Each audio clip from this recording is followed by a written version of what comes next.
know that if we're going to change lives and influence children, it can't just be what happens in the cafeteria, but we really need to get involved with what the kids are learning. They loved it. It was simple.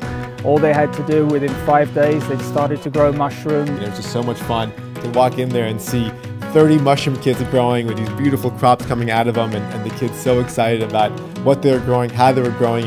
To me, one word comes to mind, and that's curiosity. Like, I think through one mushroom kit, if we're able to inspire curiosity in every one of the kids in that classroom, that is powerful. It's organic. Do you guys know what organic means? Yeah.